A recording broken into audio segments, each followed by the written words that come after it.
On va positionner le plancher comme il est sur le plan, avec la porte ici.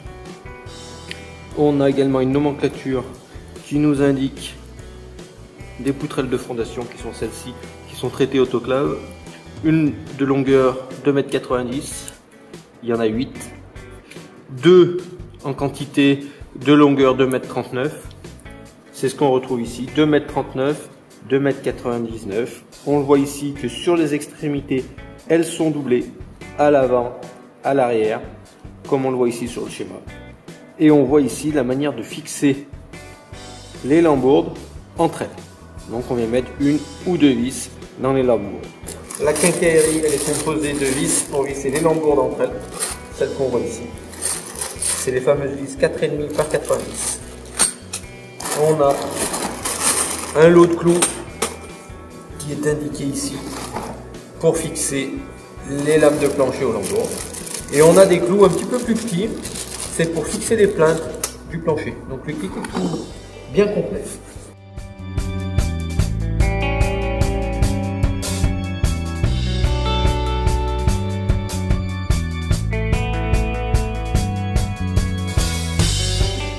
On a vu sur le plan que deux extrémités avant-arrière, elles étaient doublées. Alors une petite astuce, il y a toujours qui sont doublés à l'avant et à l'arrière. À partir de 34 mm d'épaisseur, tous nos planchers ont deux lambourdes.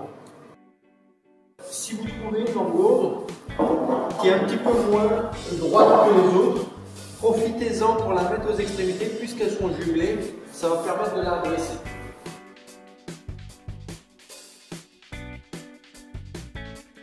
Dans un premier temps, on les positionne grossièrement, telles quelles. On va commencer par l'encadrement et ensuite on viendra mettre celles qui sont à l'intérieur. Donc je vais commencer déjà par jumeler les deux poutrelles.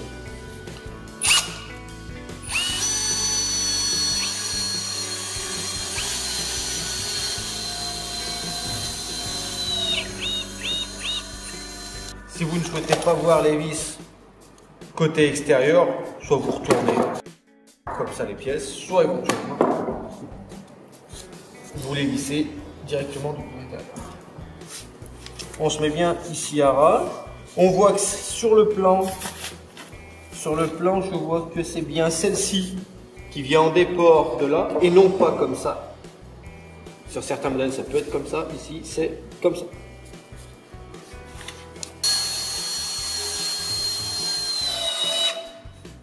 Une vis ici, on peut en ajouter une deuxième. Et on va faire les 4 angles de cette manière. Cette fois, je le fais de côté intérieur pour montrer qu'on peut le faire de deux côtés. On essaie d'être bien à fleur comme ça, à ras comme ça.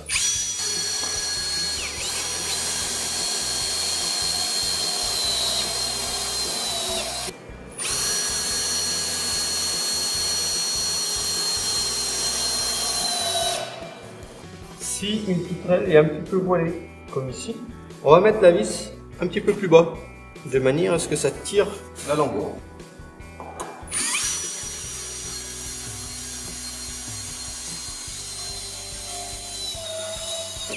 Voilà, ça nous a bien ramené notre lambourde, et on va mettre une deuxième vis.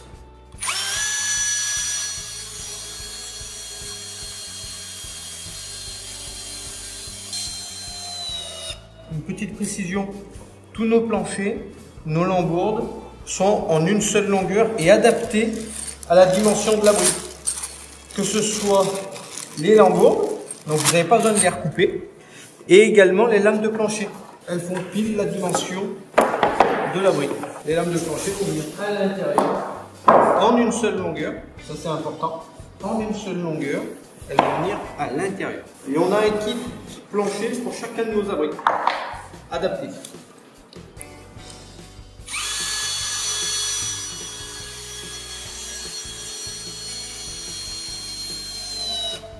Il faut entre chaque poutre 410 mm, 410, 410, 410, 410, 406 mm, donc 41 cm environ entre chaque lambourde.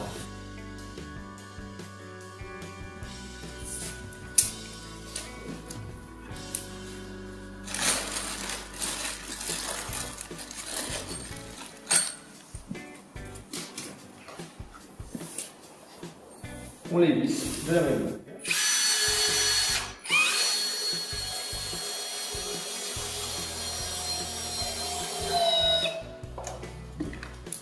Je reporte 41 cm. Alors cette cote de 41 cm, elle varie en fonction de la brique. Et elle vous est donnée systématiquement sur le plan. Donc on est sur 43 mm de large, 70 mm de haut, ce qui permet d'avoir une poutre qui se tient bien dans le temps, traitée. Et si vous voulez faire une pose par exemple sur des parpaings ou sur des plots PVC réglables, c'est possible en mettant un appui. Par exemple ici, vous pouvez mettre un appui à chaque jonction, ici, mais vous pouvez en mettre après tous les mètres. Donc sur une lambourde qui fait 3 mètres, vous pouvez mettre 4 appuis. Ça vous permet d'éviter de faire une taille. Et c'est important d'avoir par contre des sections de lambourde assez hautes.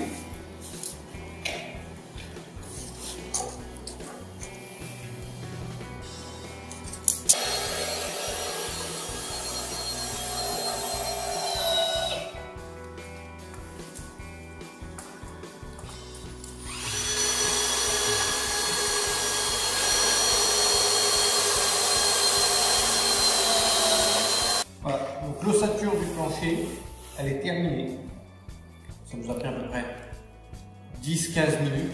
Donc c'est relativement simple. On voit qu'il nous reste encore quelques vis. Donc ces quelques vis, c'est parce que sur la notice, on indique qu'il faut éventuellement mettre 2 vis par lambourde. C'est pas obligatoire, mais vous pouvez en ajouter si vous le souhaitez. On veut l'aligner au trait qu'on voit à l'avant. Donc j'aligne ici à l'avant. Si vous avez besoin d'avoir un mur parfaitement parallèle à une clôture, à une dalle, ben c'est ce mur-là qu'il faut commencer à fixer. Commencer par mesurer là. Je vais le mettre parallèle à ce mur. Ici, j'ai 2,30 m que je vais reporter également ici.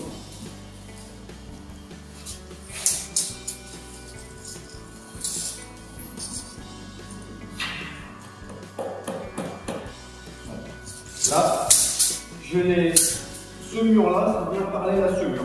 Donc je vais profiter de fixer ce mur à la dalle et ensuite je viendrai mettre d'équerre ma structure.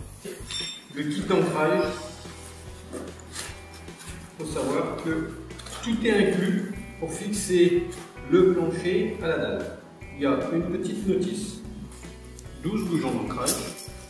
On va retrouver des équerres pour fixer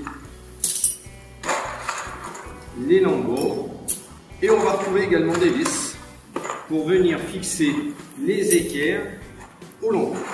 Donc je vais fixer maintenant, donc on a dit que ce côté était bon, donc il faut percer à un diamètre 8. Vous avez deux trous, un trou oblong ici, un trou oblong là. Ce trou oblong a un diamètre plus important que celui-ci. Celui-ci est juste bon pour venir mettre la vis qu'on vous fournit avec. Donc, dans un premier temps, il faut fixer les 4 angles. Donc, je commence ici. Vous allez voir dans le kit, vous avez 2 longueurs de vis. Donc, vous pouvez fixer l'équerre avec les vis qui sont plus courtes. Celles qui sont longues, elles sont là si jamais vous avez pris l'option lame PVC. Mais quand on a un plancher, les lames PVC, on n'en a pas besoin, on le verra dans une autre vidéo.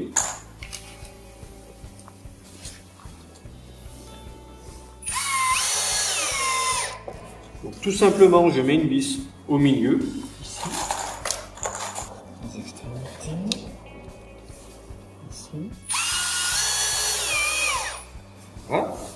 Alors au milieu, c'est pas forcément indispensable, mais je le conseille, car si vous avez un abri qui est très grand, il se peut que le mur ait besoin d'être un petit peu redressé. Donc vous pouvez avoir besoin ici d'être... Donc maintenant j'ai fixé mes équerres au lambeau. Il faut percer avec un diamètre 8 au perforateur. Il faut percer ici. Alors vous avez deux choix. Soit vous percez le trou simple, soit vous percez dans le trou oblong. Les deux sont possibles.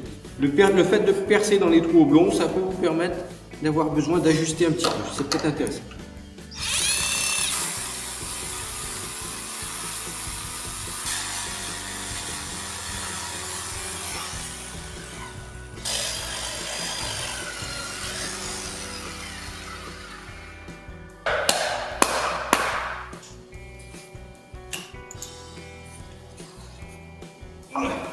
Là, comme ça c'est bien bloqué. Au milieu, on regarde si c'est bien droit. Si ça fait un petit peu la courbe vers l'intérieur ou vers l'extérieur, on peut toujours déplacer un petit peu, puis forcer. Regardez. Donc moi, là, il sort un petit peu vers moi. Pousser. Voilà.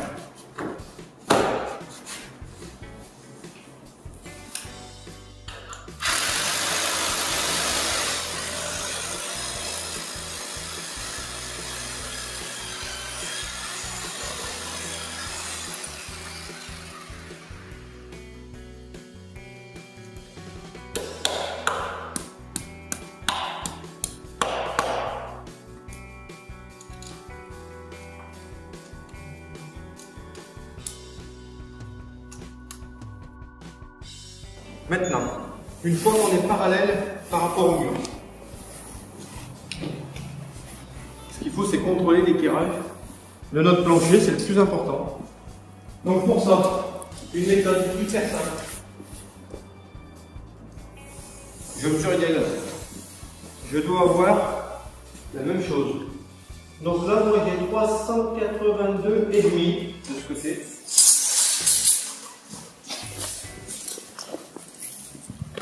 Ici, je vais le prendre de la même manière. Là, j'ai 383,5. 380,5. 380,5. Ça veut dire que j'ai 1 cm d'écart. Donc si j'ai 1 cm d'écart, la bonne diagonale aurait dû être entre les deux, c'est la moyenne des deux, donc 383. Donc ici, je décale. J'ai fixé là-bas, j'ai pas fixé ici. Donc en réalité, je vais déplacer ma structure. Et il faut que j'obtienne 383 ici, voilà. Et il faut que j'ai la même diagonale. Donc là, j'ai déplacé un petit peu. Voilà. Et on tapote un peu jusqu'à voir la bonne diagonale. Voilà. Là, j'ai les mêmes diagonales. Donc ça veut dire que c'est un rectangle parfait. Maintenant que j'ai fait ça, je vais fixer mes équerres de la même manière.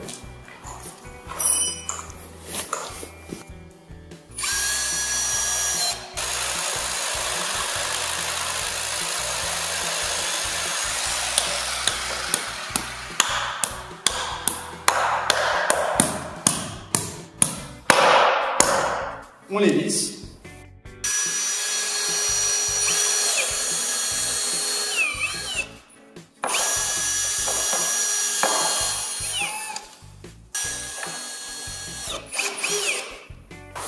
On va pouvoir passer au montage de l'abri de jardin sur notre structure en plancher.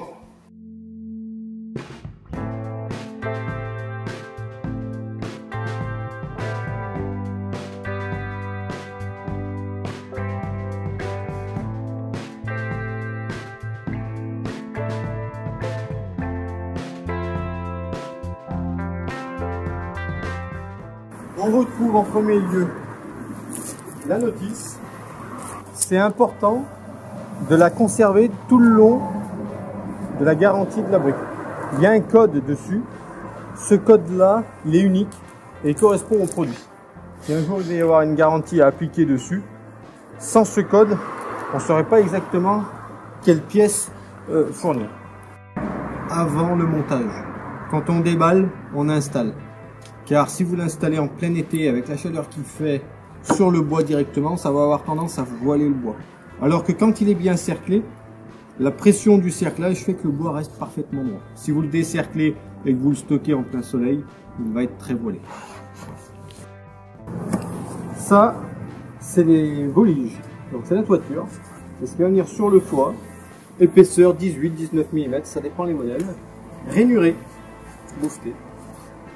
Voilà. Donc ça, à trier dans un premier temps. On va voir ensuite ce que sont les autres éléments. Mais on va déjà toutes les trier.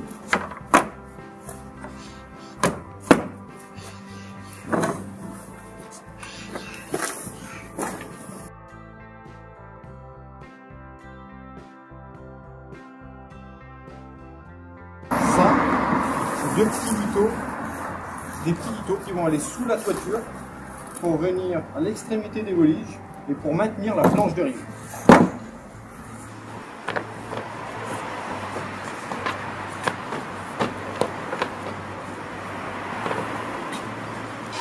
Et le bois que nous utilisons, c'est pour ça que c'est un bois de qualité, c'est du sapin du Nord, enfin c'est de l'épicéa, pardon, c'est de l'épicéa du Nord.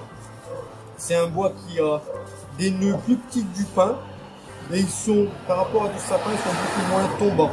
Voilà. Donc on a des belles planches bien blanches avec du épicéa. C'est la meilleure qualité de bois pour faire des abris de jardin.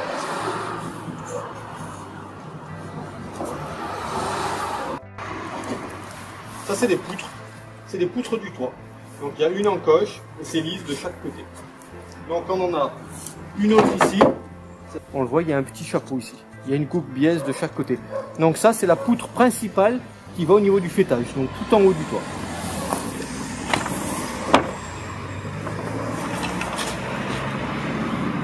Ensuite, on va avoir ici ces éléments un petit peu particuliers. C'est une lame anti-tempête. Alors là c'est une lame anti-tempête en bois sur des modèles plus haut de gamme avec des épaisseurs plus importantes en 44 mm ou en 70 mm. On peut avoir des tiges filetées dans les murs plutôt qu'avoir des lames anti-tempête en bois. Donc il y a un trou oblong en partie haute et en partie basse il y a un trou. On verra dans la vidéo comment les installer. Il y en a 4. On a ces éléments là, cette petite planche, c'est des planches de rive. On le voit, elles ont un angle en partie haute qui est coupé de biais. Donc ça c'est les planches de rive. Normalement il y en a 4.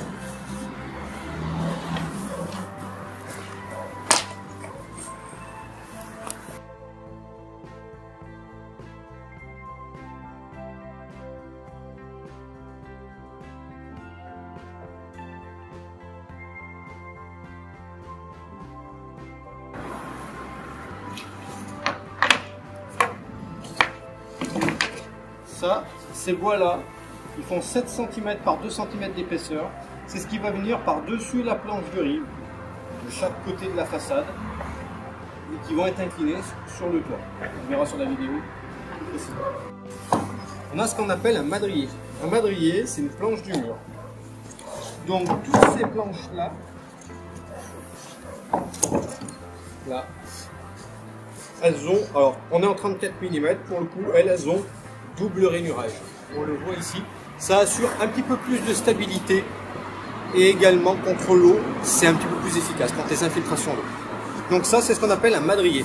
Donc rainuré en partie basse, rainuré en partie haute, et ils sont tous identiques. On peut avoir sur les extrémités, vous voyez, je l'ai levé un peu vite, on peut avoir une languette qui est un petit peu cassée comme ça. Bon, soit on la recolle, soit on peut l'enlever. Il y en a deux dans tous les cas. Sur une petite longueur, c'est pas dramatique. Vous pouvez vous en passer. Donc, ça, étant donné qu'ils sont d'un côté, il n'y a pas d'encoche. De ce côté-là, il y a une encoche. Donc, ça va être à côté d'une porte ou d'une fenêtre. Les grands madriers comme ceci, ils font 3,20 m. Donc, c'est les plus grands de la palette. Et ça correspond au mur arrière. Nous irons voir dans la notice comment je sais que ce mur-là, c'est le mur arrière. Ça aussi, c'est des bois de calage. On voit des petites croix.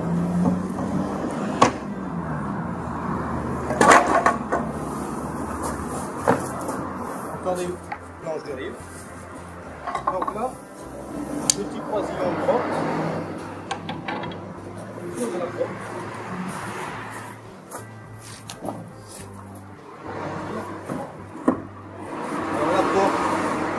conseille éventuellement de la prendre à deux.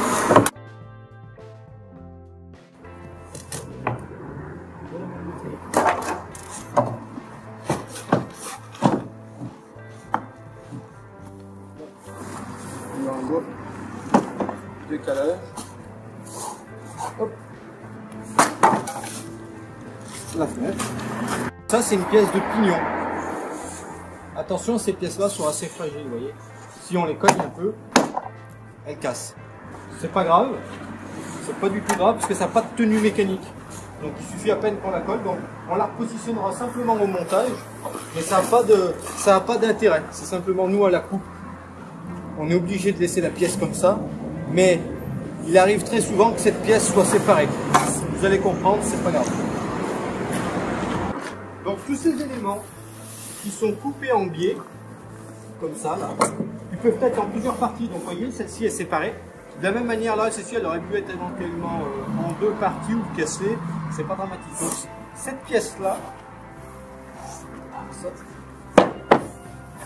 c'est ce qu'on appelle le pignon. Et après, par-dessus, on va venir visser ça, tout simplement.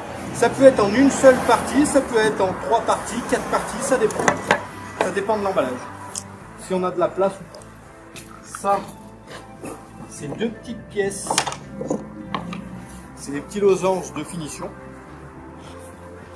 Là, on voit qu'on a des éléments un peu particuliers. L'encoche, elle n'est pas au bord, elle est à 40 cm. Donc ça, c'est pour le débord-toit. Et sur le flanc, ici, c'est coupé de biais, c'est pour la pente du toit. Et dessous, on a bien les rainures. Donc ça va aller en partie haute. C'est ce qu'on appelle le madrier de finition. Vous connaissez la photo du produit, même sur les plans, vous pouvez le voir. Des petits madriers comme ça va soit à côté de la porte, soit à côté de la fenêtre. Sachant que les portes et les fenêtres, dans la majorité des cas, elles sont centrées. Donc vous avez la même dimension à côté de la fenêtre qu'à côté de la porte.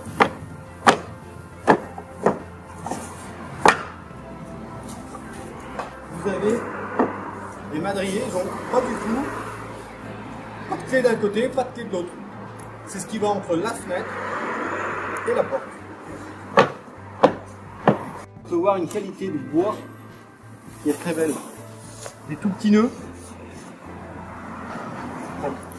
des petits nœuds, un petit peu de résine mais relativement peu, et aucun bouchon de nœud.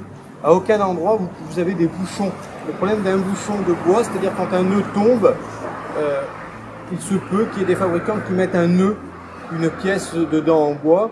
Le problème, c'est qu'esthétiquement, ça se voit beaucoup plus qu'un nœud, et dans le temps, ce bouchon, il a tendance à tomber. Donc c'est pas forcément un gage d'une grande qualité. On peut avoir ici cette petite poche de nœud, elle est on peut pas éviter toutes les poches de résine, c'est pas possible sur un nombre de pièces comme ça. Vous pouvez l'avoir. Alors si on regarde sur le côté, hein, c'est pas profond, c'est en surface, c'est pas quelque chose qui va nuire à la stabilité de l'abri. Donc on peut avoir quelques pièces, relativement peu, avec un petit peu de résine. Alors, comme vous pouvez le voir, ce madrier, il est un petit peu différent. Un madrier normal, c'est un madrier comme ça. Et celui-ci, si vous le positionnez par-dessus, ben c'est la moitié. En fait, c'est ce qu'on appelle le demi-madrier. Et ça, c'est le demi-madrier de démarrage. Donc, dessous, il est parfaitement plat, puisqu'il a été scié dans le sens de la largeur. Et donc, celui-ci va nous servir pour le démarrage. Il y en a un, il y en a deux. Un de chaque côté de l'abri. Alors soit c'est à droite et à gauche, soit c'est devant, derrière. Mais comme on monte, vous allez voir les étages en quinconce, c'est toujours un demi-madrier de décalage. Donc il y en a bien deux, un mur sur deux et non pas tous les murs. Puis on a aussi ce petit pliage métallique. C'est un pliage qui va sous la fenêtre. C'est un petit regingot pour évacuer l'eau. Alors c'est pas disponible sur forcément tous nos modèles, mais sur celui-ci, il y est. De la même manière, on va avoir ici la poignée de porte avec le barillet et le rouleau de toile bitumineuse qui va donc bien entendu sur le toit. Et donc ça, c'est une petite boîte de quincaillerie où on va avoir toutes les vis, les clous pour monter notre abri.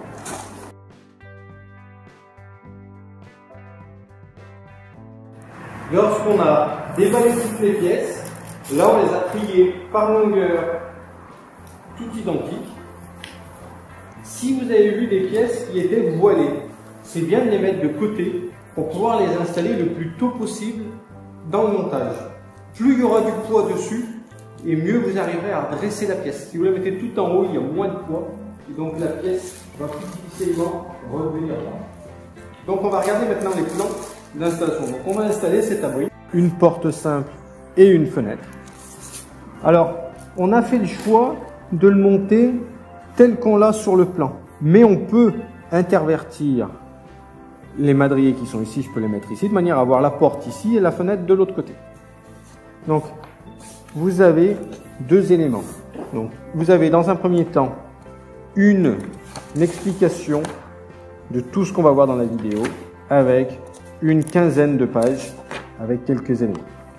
Donc ça, c'est la notice entre guillemets générale pour monter un abri de jardin. Alors ça correspond pas, les images ne correspondent pas à l'abri, mais il y a que vous montiez un abri qui fasse 12 mètres carrés ou 5 mètres carrés, les principes de pose sont exactement les mêmes. Donc première page, on a la 3D. Deuxième page, on a l'implantation, le plan de masse vu du dessus, avec la porte qui est à gauche, mais comme je disais, on peut la voir de l'autre côté. On a les dimensions hors tout, avec les débords de toit. Maintenant, sur une autre page, on a le mur A. Le mur A, si vous voulez savoir lequel c'est, sur le plan de masse, vous avez écrit ici A. Et donc le mur A, c'est celui-ci. Ici B, le mur B. Le 1, le mur 1. Et 2, le mur 2. Le mur A, vous voyez qu'au démarrage, on a un demi-madrier 006 et au-dessus, des madriers 007. Donc, si vous avez un doute sur cette pièce 006, vous allez tout à la fin de ce document et vous allez retrouver la nomenclature détaillée de tout ce qui complète votre colis. La pièce 006, c'est cette pièce-là, donc vous avez le schéma, vous avez les longueurs entre chaque entaille, donc 100 mm, une entaille, 233 cm, une entaille, 100 mm. Et la longueur totale de cette pièce, c'est 2,60 m. Vous en avez deux dans le colis, et la dimension de cette pièce, donc 34 mm c'est l'épaisseur, 68 mm c'est la hauteur. Donc si vous avez un doute sur cette pièce, avec la nomenclature, vous pouvez revoir à quoi correspond le code et vous pouvez avoir l'image de la pièce. Donc vous ne pouvez pas vous tromper. D'autant plus que chaque pièce, si elles ne sont pas étiquetées, c'est parce qu'il y a à chaque fois des écarts très importants de dimension. Le mur 1, donc c'est la façade. Donc on voit au démarrage qu'on va avoir un madrier entier et pas un demi-madrier comme c'était de l'autre côté. Un madrier entier, en tout cas en hauteur. Il est coupé ici à l'extrémité pour le passage de la porte. Et on a des petits madriers. Et ce que j'indiquais tout à l'heure, c'est que dans la majorité de nos produits, le madrier qui est ici à côté de la porte, 0,12, et bien vous retrouvez le même 0,12 à côté de la fenêtre. Car pour que ça soit joli, c'est symétrique. Et donc la pièce qui est là, c'est la même qui est ici. Donc encore une fois, vous ne pouvez pas vous tromper. On a ici les éléments des planches de rive qui sont dessinés. Le mur 2, donc c'est le mur arrière. On débute par un madrier 003 et on voit que c'est tous des madriers 003. Ça veut dire que le premier madrier en partie basse n'est pas spécifique, c'est le même qu'il y a au-dessus. Et vous verrez, il y a bien quand même une rainure sous ce madrier. Donc attention, ne cherchez pas un madrier avec un fond plat, il n'y en a pas, il y a bien une rainure en partie basse. Donc maintenant on va procéder au montage et on va vous montrer les emplacements de chaque vis. On a principalement des clous, des vis. On va avoir des grandes vis, des clous pour la toile mutuelle, un sèche-cheveux, deux petites vis et principalement des grandes vis. On va avoir des boulons pour les lames anti-chanteur. Voilà. Voilà la quincaillerie qui compose le kit. Donc avec ça, on va monter la bride.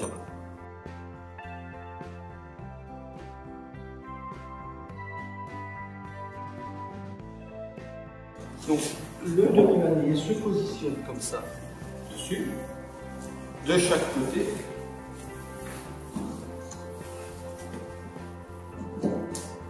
Et ensuite on vient mettre un madrier classique sur le fond. Donc c'est-à-dire que le madrier à l'arrière a bien les rayures et il va à l'arrière. Ce n'est pas un madrier spécifique. Et on l'envoie tout simplement. À l'avant, pour pouvoir le fixer, on a une astuce. Plutôt que faire celui-ci à l'avant, ensuite mettre celui-ci, la problématique c'est qu'on est obligé de mesurer l'écartement. Et ça, c'est un petit peu compliqué. Donc je ne mets pas celui-ci. Je ne mets pas celui-ci. Mais j'utilise un madrier qui était censé être pour l'arrière. Je le mets à l'avant. Pas la peine de l'enfoncer bien profondément, c'est juste pour que ça nous maintienne notre écartement. Donc maintenant qu'on a monté le premier rang, il faut arriver à centrer.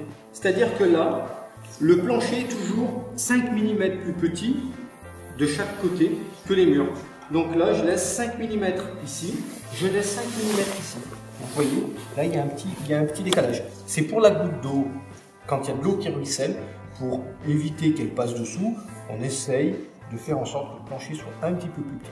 Donc, on essaye de maintenir cette dimension qu'on a ici, donc 5 mm, devant, sur le côté, tout le tour.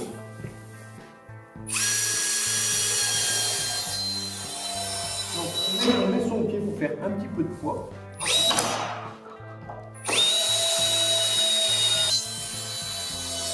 On se met à peu près à 5 cm.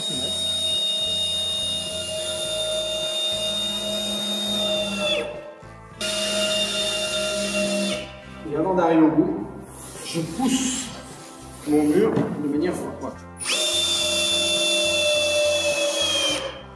Donc ce que je fais, je vais mettre une vis comme ça, celle-ci peut-être un petit peu longue. Donc je vais la mettre de biais, de manière à normalement, il n'y en a pas sur ces murs, ils sont que sur ces murs.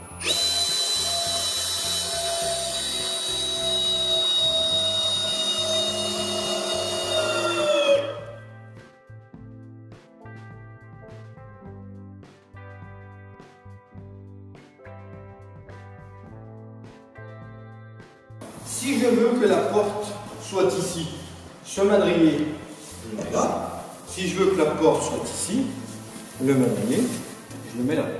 On va mettre la porte de ce côté. Je viens mettre ici et ici, qui remonte là. Donc je l'emboîte tout simplement.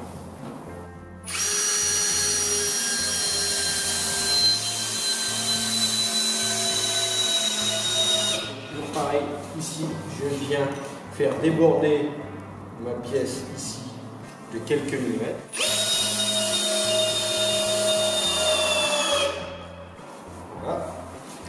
Et ici. Je contrôle, ça sort un peu, je rentre.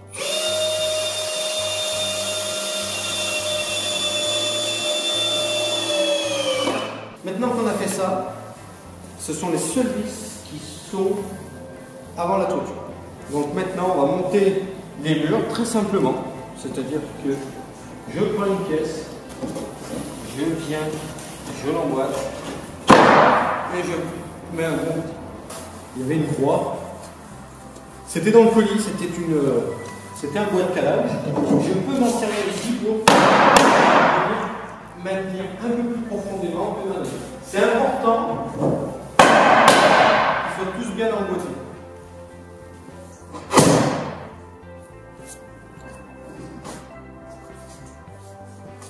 Voilà. Alors des fois, il ne faut pas forcément appuyer, il faut chercher à comprendre où est-ce que ça bloque un petit peu. Là, je me rends compte que quand je passe la main, c'est ici que ça bloque un peu. Donc, plutôt que forcer, je vais d'abord les mettre bien en face, comme ça, et ensuite, je force. Et là, ça descend. Pas forcément besoin de marcher.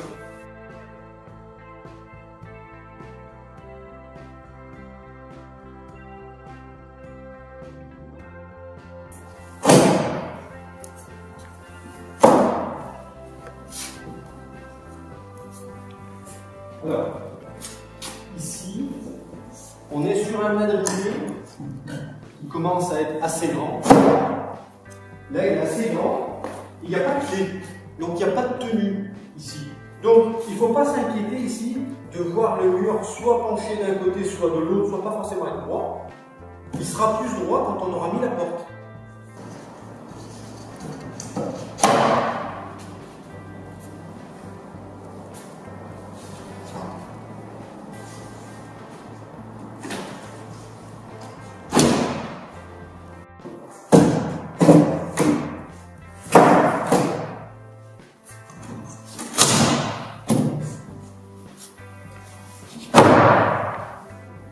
Et on contrôle de temps en temps, on regarde si tous nos emboîtements sont impeccables.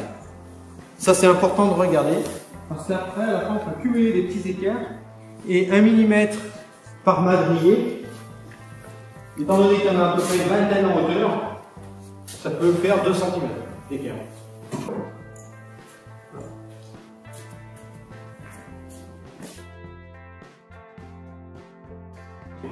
On va voir simplement comment on monte un cadre de porte. Donc, un cadre de porte, en partie basse, il y a une encoche, il y a un vide. Et en partie haute, il y a la partie mâle. Donc celui-ci, il y a des trous pour venir visser les gonds. Donc, c'est la partie qui est extérieure. Et sur le flanc, il y a toujours ici une partie qui fait 2 cm. Et là, une partie qui fait 3 cm. Donc, la partie qui est plus épaisse, ici, va à l'extérieur de la porte. Elle va du côté de la porte. Donc, je positionne mon cadre, ici. L'autre cadre, alors là, on est dans le cadre d'une porte simple, donc il y a le support pour venir recevoir le penne. De la même manière, la partie mâle va en partie haute.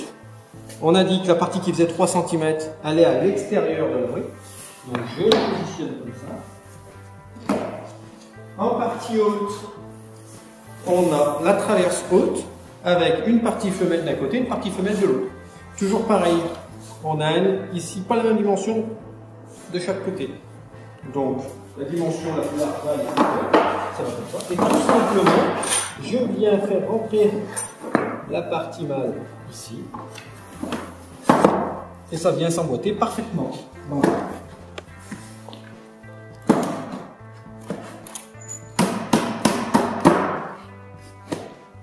ensuite,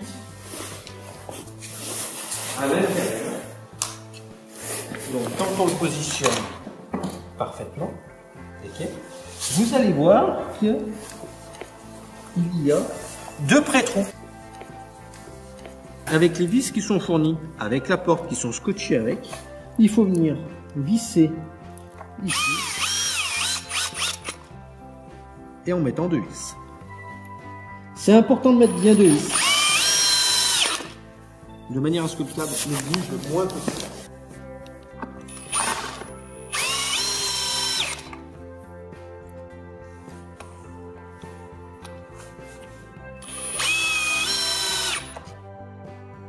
Donc le seuil métallique, donc c'est un bois avec un pliage métallique par-dessus.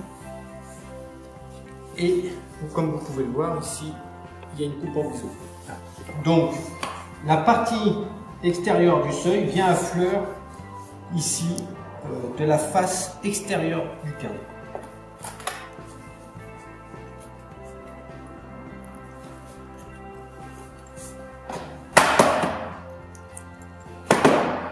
Et vous avez de la même manière et il est bien à fleur côté extérieur. On peut le relever et on va maintenant pouvoir le positionner. Donc c'est bien de le positionner quand on a à partir de 4 ou 5 rangs.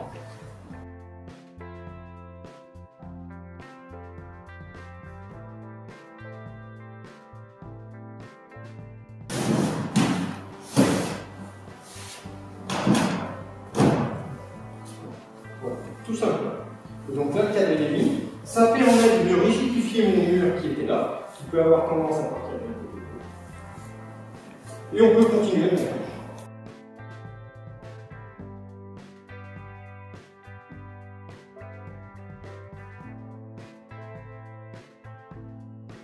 Un, 2, 3, 4, 5, 6, 7, 8. Donc là, j'en ai 8 à mettre. J'en ai pas au-dessus. Il se peut que sur certains modèles, j'ai des madriers comme ça au-dessus de la fenêtre. Donc, il faut faire attention à ne pas aller trop vite.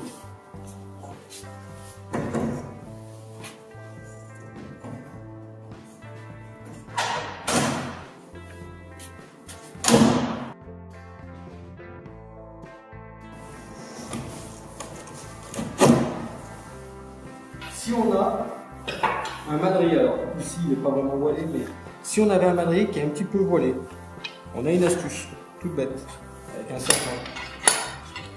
Donc là, le madrier il est un petit peu incliné comme ça. Donc j'ai besoin de le ramener à moi. Pour le ramener à moi, soit à la main, j'ai suffisamment de force et j'arrive à le ramener, ce qui est le cas sur des faibles épaisseurs, soit l'épaisseur est un petit peu faible. Alors ce que je fais, je viens mettre une cale ici. Hop. Je viens prendre au milieu le madrier, je le serre entre mes deux doigts et avec le bras délié, j'arrive, j'ai beaucoup plus de force pour arriver à dévoiler une pièce. Et une fois que je la dévoile, j'appuie sur ça au côté. Voilà. Et là, ça me permet de rentrer une pièce qui peut être très voilée.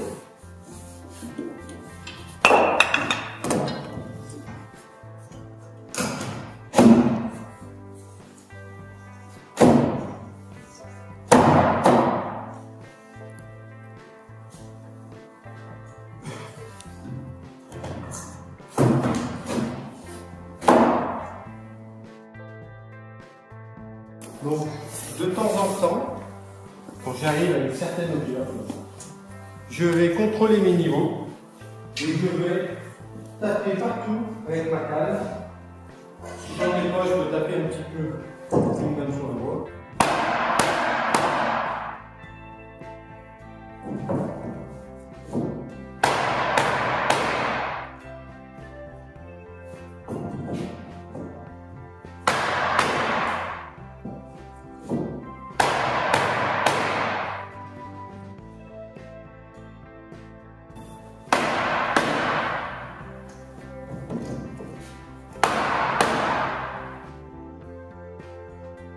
Je n'ai pas contrôlé les niveaux au niveau de la dalle parce que la dalle est censée être parfaitement niveau.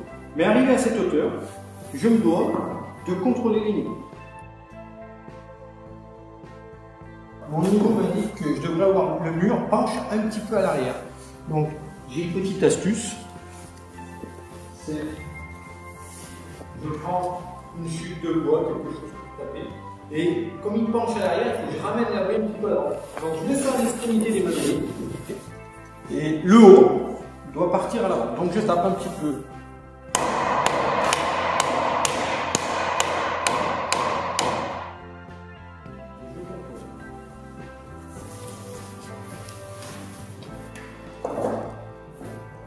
Là, ça va bien ramener mon mur.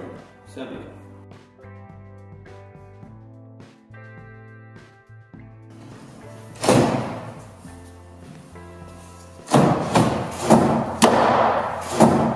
« 4, 5, 6, 7, 8 madriers sous la fenêtre, comme c'était indiqué. Et maintenant, je commence avec des plus petits.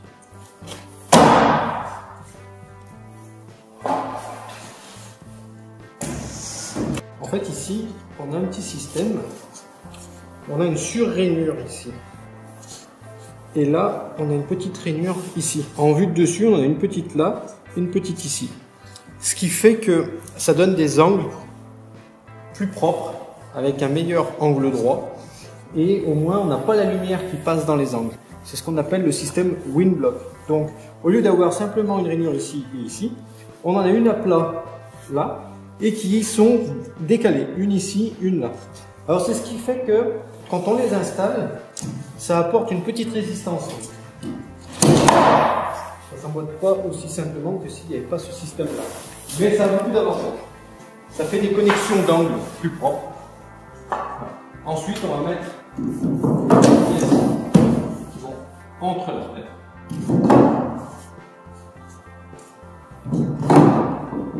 Alors sur ce modèle-là, la fenêtre s'ouvre côté intérieur. Donc je mets bien les charnières côté intérieur.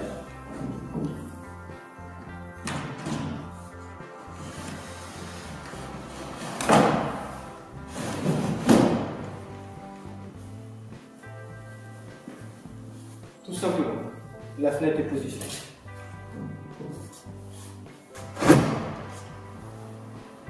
Dessous sur les lampes. C'est largement suffisant.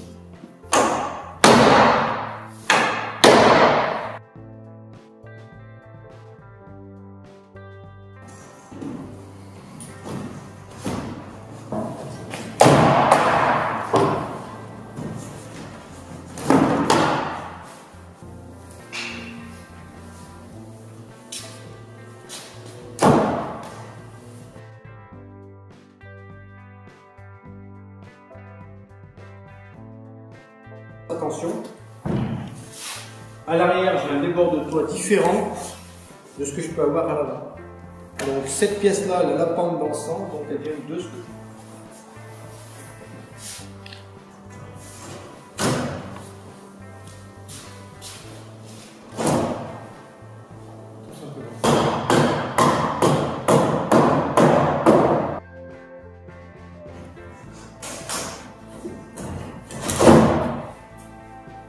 On a bien la pente comme ça.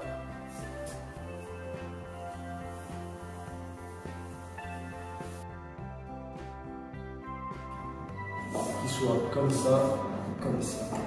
Là, je contrôle. Okay. Si c'est pas bon, je tape ici. De la même manière. Ici, je contrôle.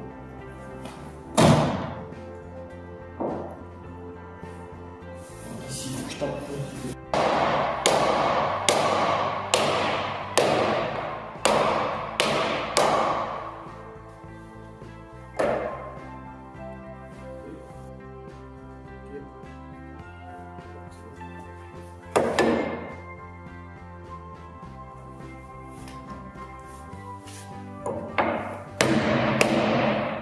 Tout à l'heure, vous avez vu, qui pouvaient être éventuellement cassés. Donc là, j'en ai deux qui sont cassés. C'est pas grave, on les mettra pas. Alors, cette pièce-là, vous en avez une à l'avant et à l'arrière. À l'avant, c'est toujours un petit peu délicat à mettre parce qu'il faut aligner la porte, la fenêtre. Comme c'est que des petits madriers, c'est pas d'une seule longueur, ça peut être plus délicat à installer.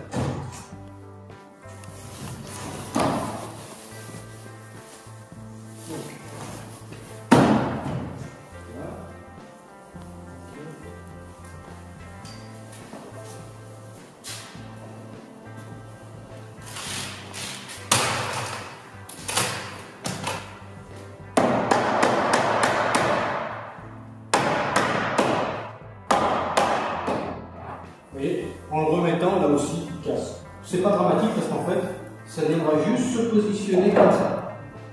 Ça n'a pas de tenue mécanique, c'est juste esthétique. Là, je viens bien taper.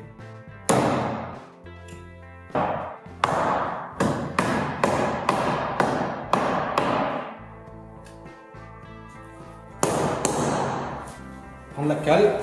On peut voir ici un décalage entre ici là, entre cette pièce là et cette pièce là. Alors pourquoi ce décalage? Si vous voulez, là on a à peu près 2 cm d'écart. On a plutôt 1 cm d'écart, pardon. Donc il y a deux solutions. Soit si c'est cette pièce qui est plus bas, si cette pièce est plus basse, ici, on viendra mettre un compris-bande pour venir compléter l'épaisseur. Si c'était l'inverse, éventuellement, ici, je viens redécouper le pignon. Ou alors, il faudrait redécouper cette pièce-là tout le long. Pourquoi il y a ça? Il y a ça, c'est tout simplement parce que vous avez pu le voir tout à l'heure dans la palette. Il y a des pièces qui sont en partie basse et puis il y a des pièces qui sont en partie haute. Et en fonction de ça, l'humidité n'est pas la même en partie basse qu'en partie haute. D'autant plus que nous, on est en période hivernale. On l'a installé, on l'a laissé dehors depuis quelques jours de manière à le mettre prêt à l'installation. Et donc l'humidité dans la pièce du bas n'étant pas les mêmes que dans les pièces du haut, on va avoir cette pièce-là qui a une humidité, comme elle est plus haute, qui est plus humide que les autres, et donc elle est une dimension un petit peu plus importante. Il faut savoir que le bois, en fonction de l'humidité entre l'hiver et l'été, sur une hauteur comme là de 2 mètres, si vous installez ça dans le sud de la France, vous allez avoir 3% de variation. Donc entre le point d'hiver où il est le plus haut, en principe au mois de fin février-mars, et le moment où il fait le plus sec, où il est le plus bas, au mois de septembre, il y a 3% de différence de hauteur. Donc si vous mesurez sur 2 mètres de haut, il peut y avoir 6 cm d'écart. Donc c'est pour ça qu'ici, sur un abri de jardin, vous n'aurez jamais un assemblage qui aura la même dimension. Ça peut arriver par chance, mais ça n'arrive quasiment jamais. Donc il y a un petit ajustement à prévoir. Ensuite, systématiquement, il y a un numéro dessus, 13. Il y a un numéro. Ce pignon-là, il y avait un numéro également de 13. Donc c'est bien de faire coordonner les chiffres. Si on avait un abri de jardin plus compliqué que ça, avec par exemple une cloison qui viendrait au milieu, on pourrait avoir ici des encoches dans lesquelles il y aurait des clés de madrier qui iraient s'enlever. Le pignon peut être livré en montée. Donc ce qu'il faut faire dans ces cas-là, pour venir faire passer les cloisons, vous êtes obligé de renlever les vis pour redémonter le pignon. Mais c'est uniquement dans le cas d'un abri de jardin qui a une cloison intérieure. Et vous devez redémonter les quelques vis qu'il y a pour venir faire passer la clé dans votre main.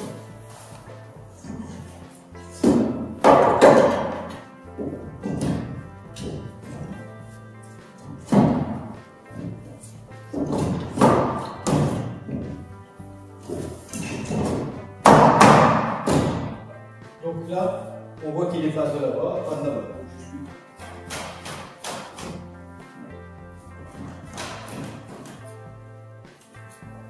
Voilà.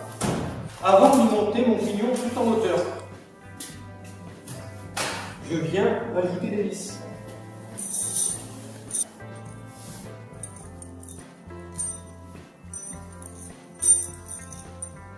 Je dois remettre une vis ici.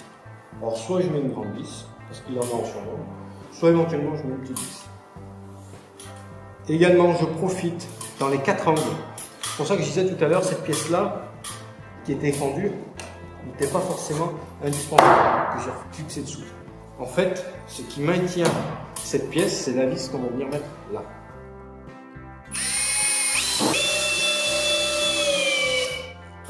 Cette vis-là est très importante, parce que c'est elle qui maintient pour pas que la rouille s'écarte en façade avant. Ici, normalement on peut mettre une petite, mais je vais choisir.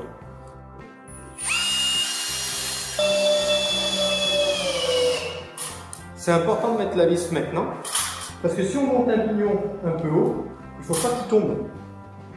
Surtout quand on a des pentes très importantes. Pareil, on a l'angle ici qui était en reposition. Voilà.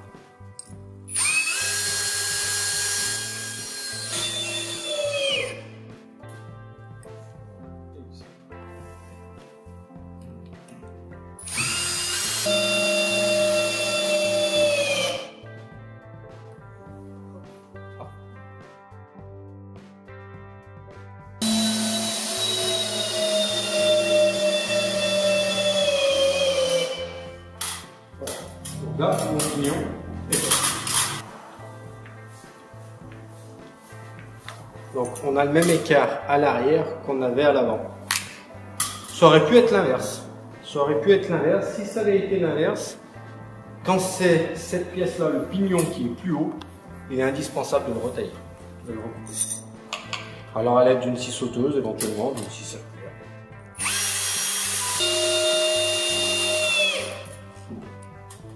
Quand c'est celui-ci qui est plus haut, c'est moins grave parce que là on vient mettre un joint et ça se...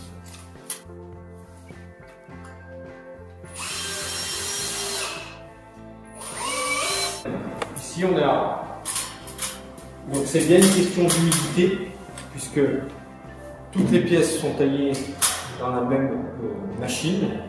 Et donc c'est une humidité de bois qui fait que, en fonction des pièces où elles sont, on peut avoir des écarts différents, tout simplement. Donc là, on est parfaitement libre.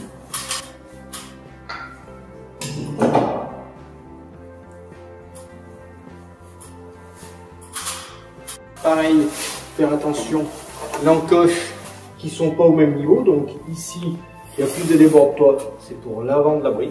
Et donc là, c'est l'arrière.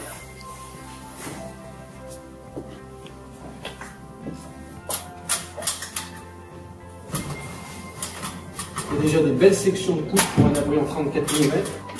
Des poutres qui sont très grosses.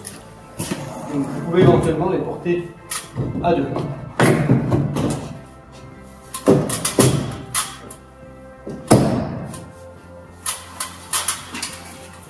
Une fois qu'on les a mis, on va les visser.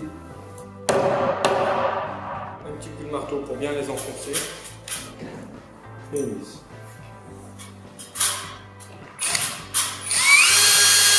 Alors la vis, soit je la mets droite, soit je la visse en biais en essayant d'avoir ce madrier. Les deux sont possibles.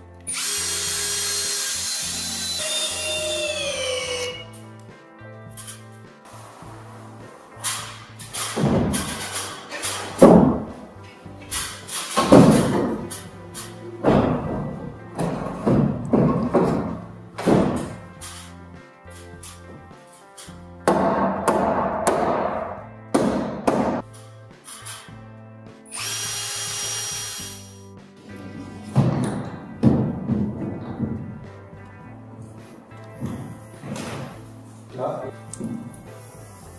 je contrôle mes diagonales en fait. Je contrôle mes diagonales.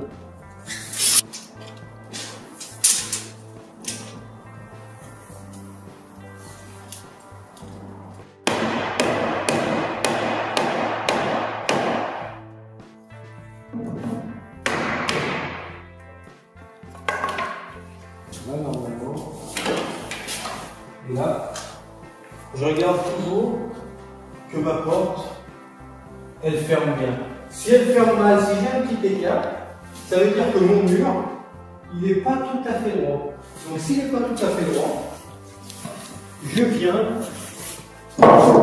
ajuster un peu d'un côté pour ramener mon mur de manière à ce que ma porte, ici, ferme bien. Je recontrôle tous les niveaux.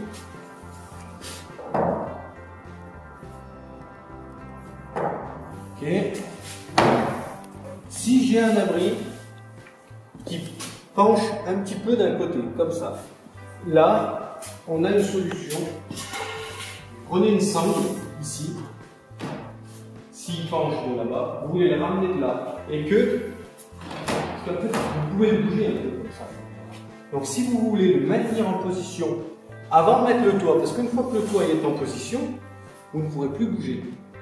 Le toit joue le rôle de contre-vent. Donc avant de faire ça, vous mettez une sangle autour du débord de toit ici.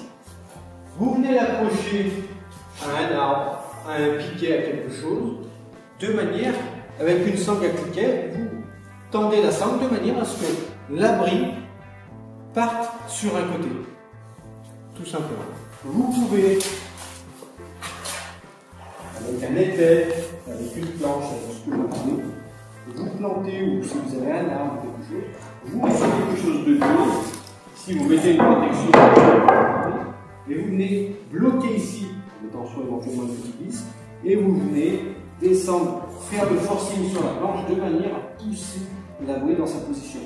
Cette méthode vous permettra de maintenir en position pendant le temps que vous installez l'abri. Et il faut absolument installer les portes. Il faut absolument installer les portes avant de mettre la bougie. Et contrôler qu'elle ferme bien, tout simplement. Et une fois que vous aurez fait ça, l'abri sera vraiment en position d'aplomb.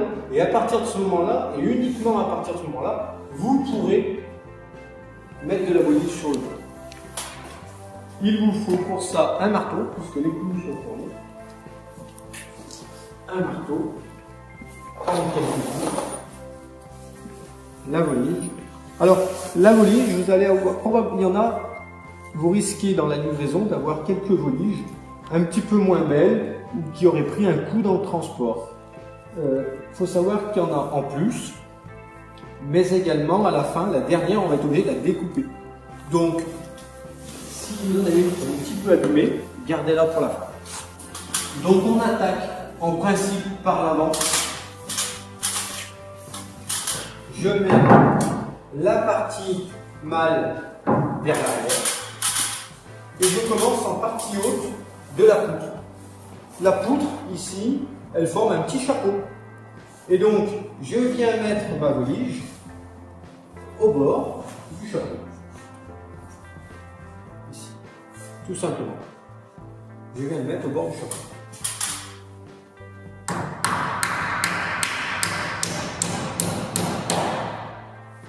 Vous poussez la volige, vous la mettez bien à ras de l'extrémité de la poutre.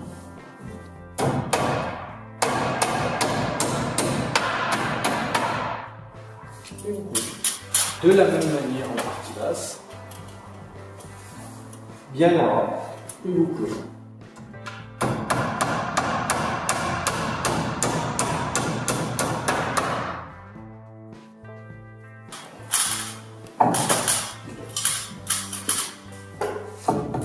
Je positionne la future ici, je contrôle, je m'aligne bien par rapport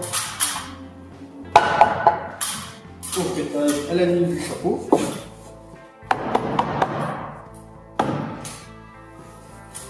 Je fais en sorte qu'elles rentrent bien les unes aux autres. Si vous êtes dans une région humide, laissez un petit espace éventuellement entre les lames. Si vous êtes dans une région chaude, essayez de les resserrer au maximum, car l'humidité risque, dans les régions humides, si vous les resserrez trop, de faire que les voliges se relèvent.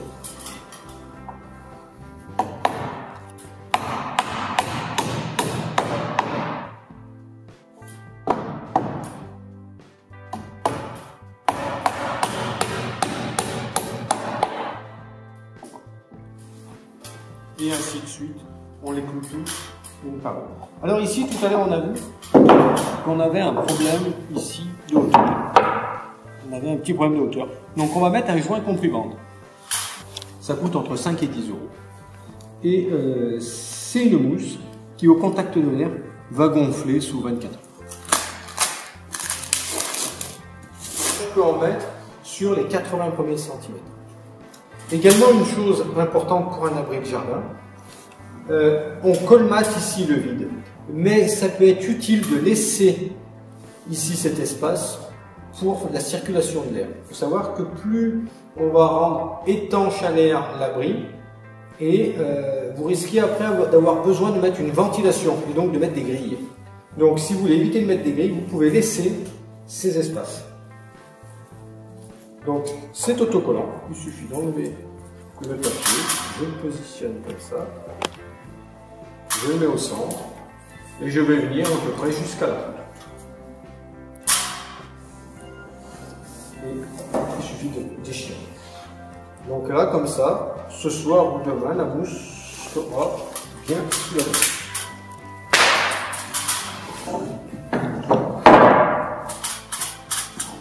Et on continue à mettre de la pluie.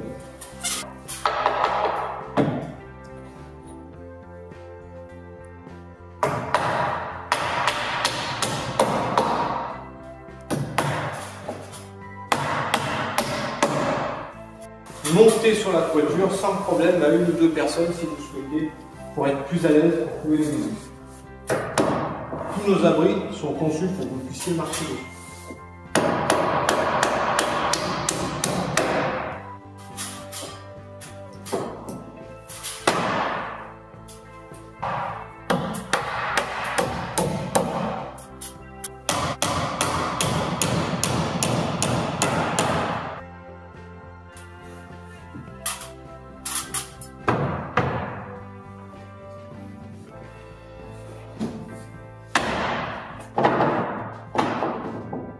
Je viens mettre du joint comprimande ici.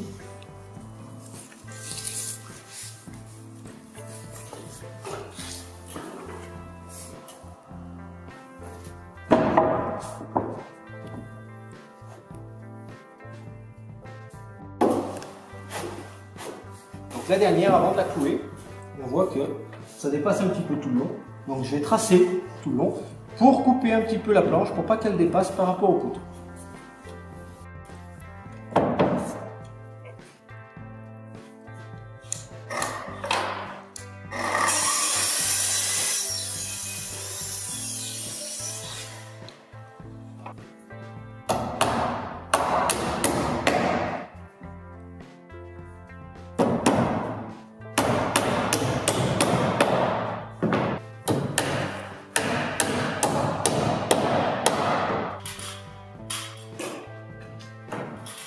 La première partie vers l'arrière.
Sur cet abri, il nous restait 4 voliges. Donc on en a largement assez pour éventuellement les choisir les plus jolis.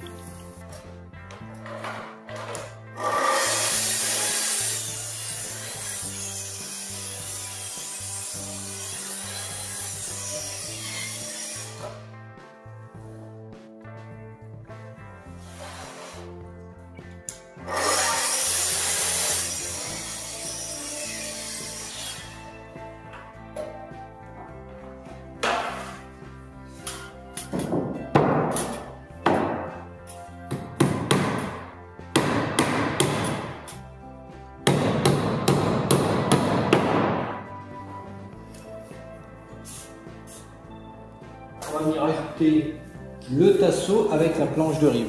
Ici, comme vous pouvez voir, ça fait un peu l'escalier. C'est pas grave. On va, avec la planche de rive et le tasseau, on le verra. Les deux tasseaux, les deux rives. Donc les tasseaux, ils vont comme ça, ici. Là, en fait,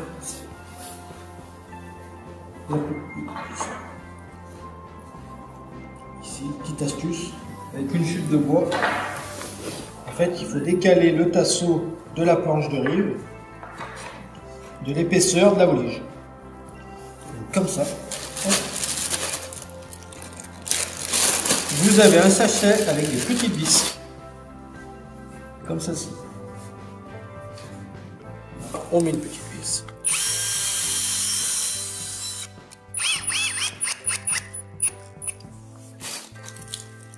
Hop. On en met environ tous les 60 cm. À peu près. Donc, je vais commencer par l'extrémité. Les deux extrémités.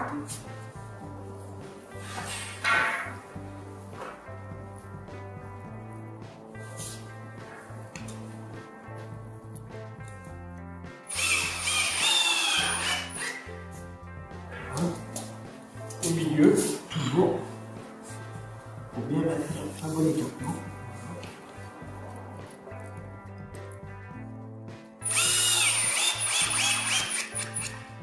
Et ensuite, j'en rajoute une au milieu.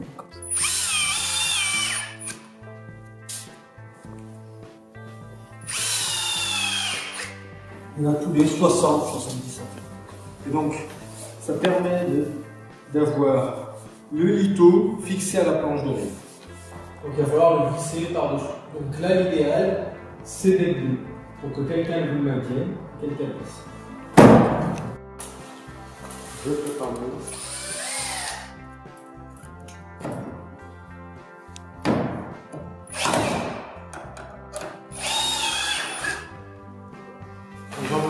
J'en mets à peu près. Tous les 50 cm. De la même manière, je mets mon gabarit. Hop, le gabarit, il va comme ça. Donc, bien à rang, ok.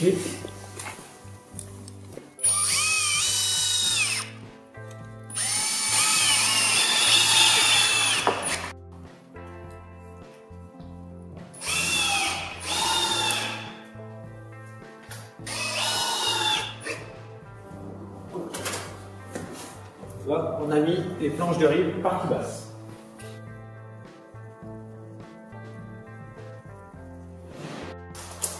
« 3 mètres.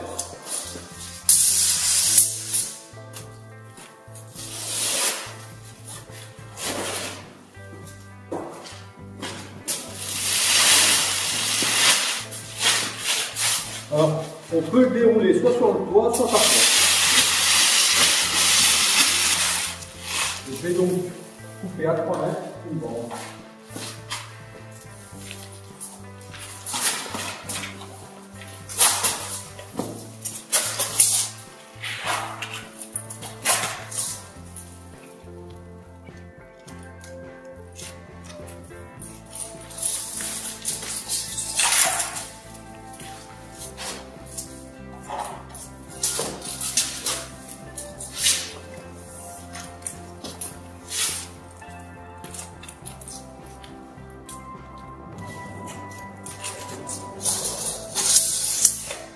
Une chute de bois.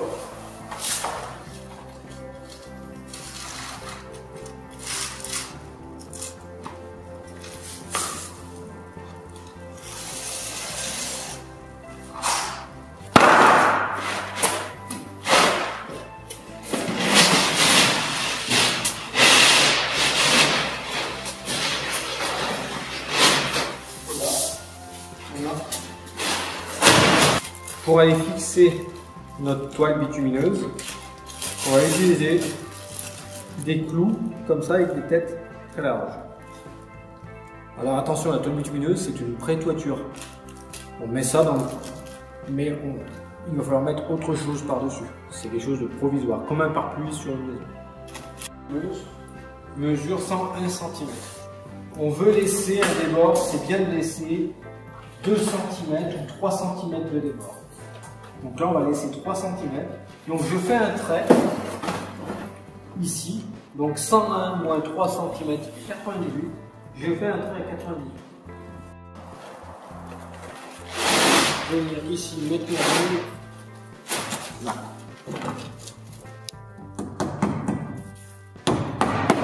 Je mets un clou ici, tout simplement. Je vais faire pareil de l'autre côté. Donc, je fais un trait là aussi à 98 cm. Et je vais venir fixer la toile ici.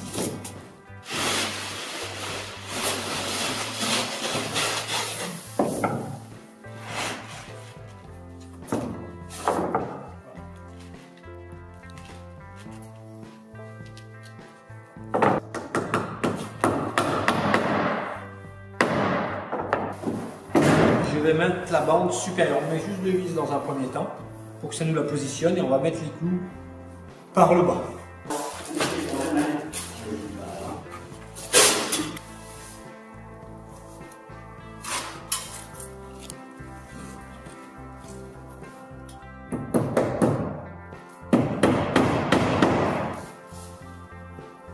Donc là, il faut mettre une pointe tous les 15-20 cm.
Alors là, la toile, on essaye de la faire mordre de au moins entre 5 et 10 cm.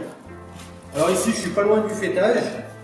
J'en profite pour le faire passer le fêtage.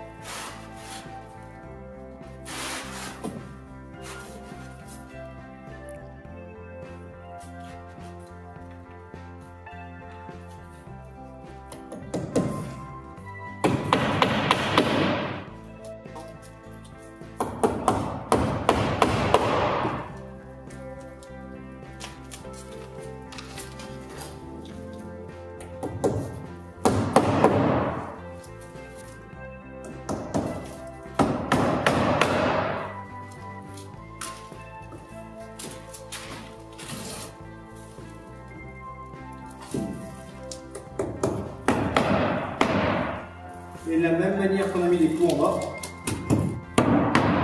au raccord des deux épaisseurs, on vient mettre des clous tous les 15 à 20 cm.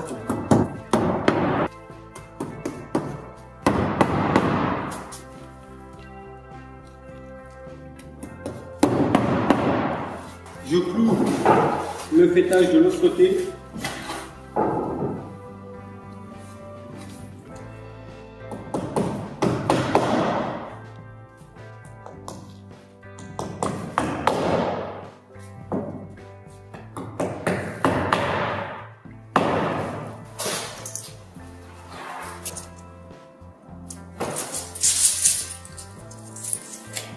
Vous allez acheter des gouttières. Les gouttières doivent se mettre avant de poser cette colle bitumineuse, car il y a des choses à fixer, ce qu'on appelle les pans. On est bien les visser ici. C'est une barre métallique et on vient les visser ici. Donc c'est avant de mettre leur vêtement.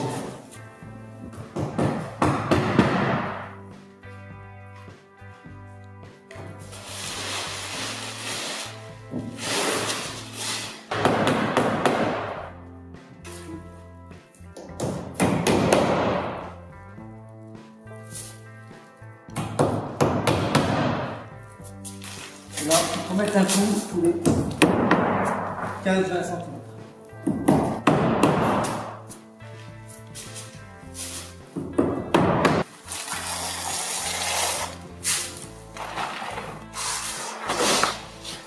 Donc le raccord entre les deux, toujours pareil. Raccord des deux, un clou de 15 à 20 cm.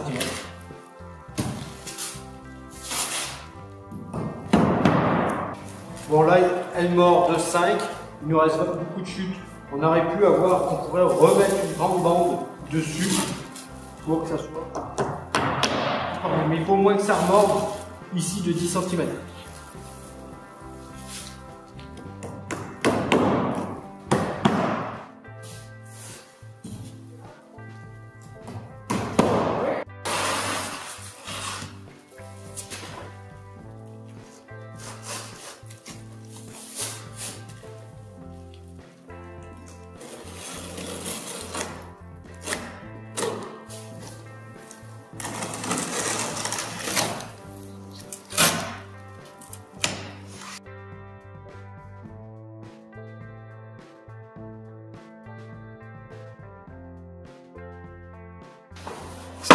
Là, on va assembler les planches de lait avec la petite planche tout simplement comme ça.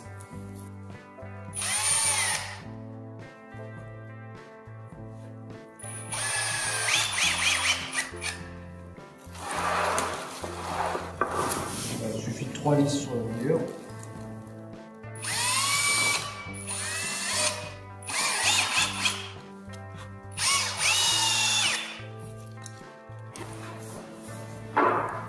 Donc il y a le biais, je le mets là-bas.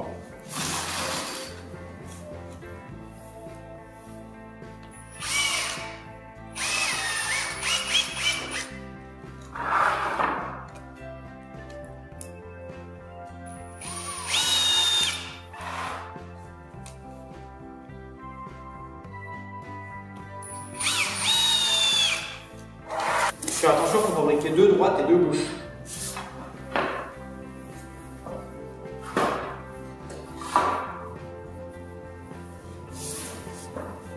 Deux dans un sens, deux dans l'autre.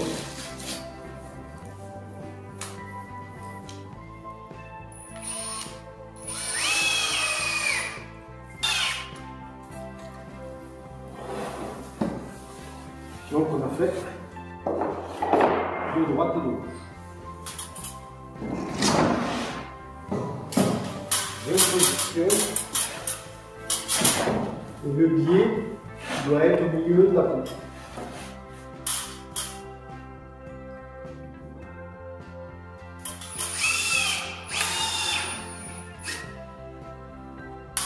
Pour conforter un petit peu le bois du dessus, vous pouvez éventuellement ajouter une vis ici.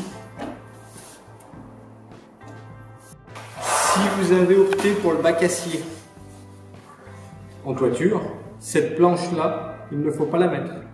Il faut positionner directement la planche de rive sur les bouts de panne, mais vous ne pouvez pas la mettre, elle va vous gêner.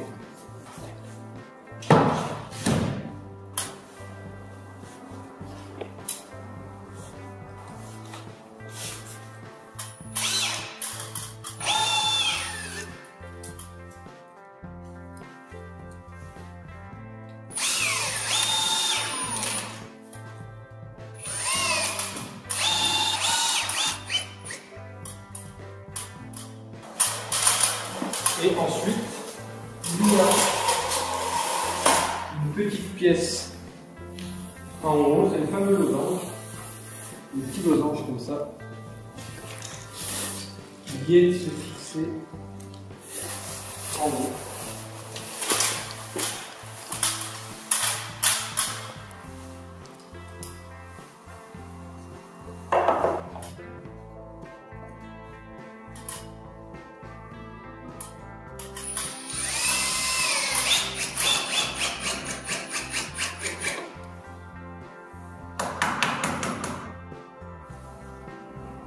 On regarde sur bien droit.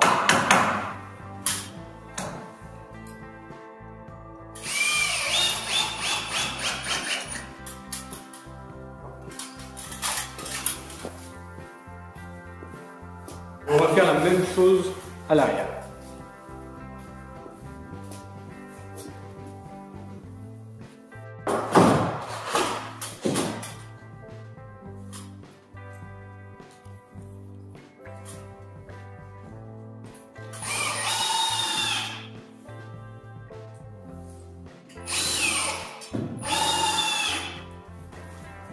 Sur les portes simples, la platine est déjà installée.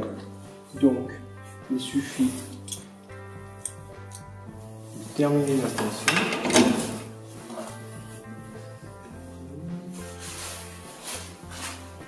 La petite bague en plastique, on le met comme ça, qu'on insère de chaque côté. Et la petite poignée, la petite clé Allen qui est fournie nous permet de venir visser ici de chaque côté. Alors ici je pousse également l'autre.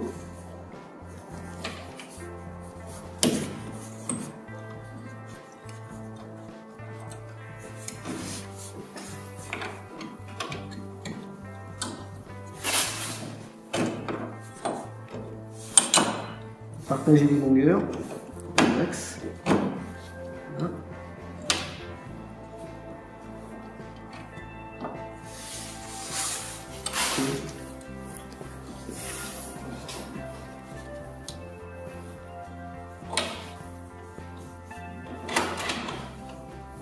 Voilà. Et ensuite, il reste le barillet.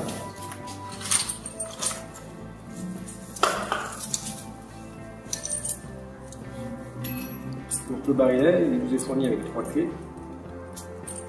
Pour le mettre, il faut insérer la clé, mettre ici bien droit. Attention au sens. Sur certaines portes, le barillet d'un côté est plus grand que de l'autre.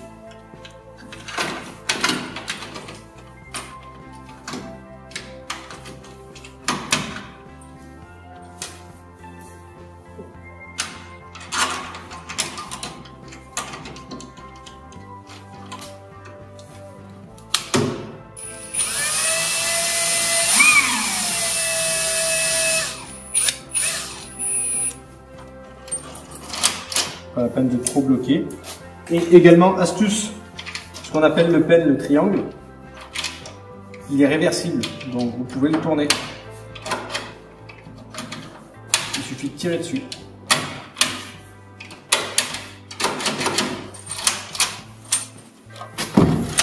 Le jeu de contrôle, ça ferme bien.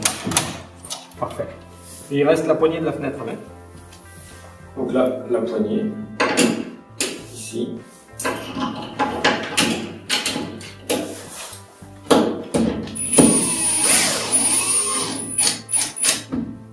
Ici. J'ouvre la poignée pour pouvoir mettre la deuxième vis.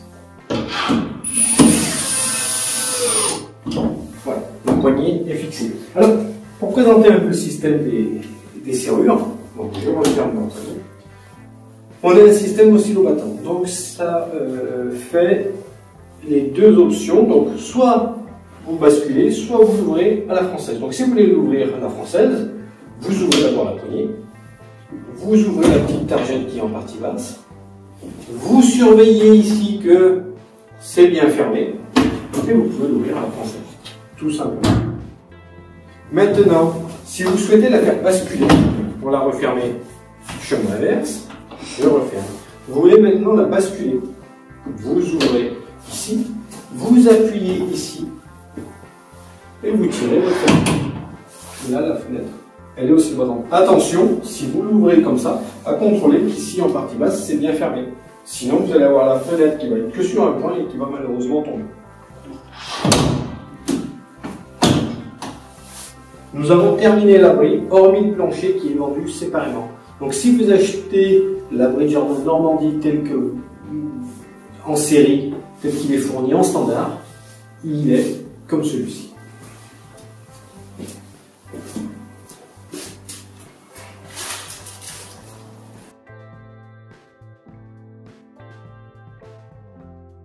Il est fourni des croisillons de portes et de fenêtres.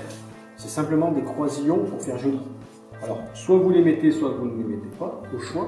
Par contre, il est judicieux de les peindre avant de les installer. On les positionne. On regarde qu'ici, j'ai la même dimension que là, de la même manière en bas. Voilà.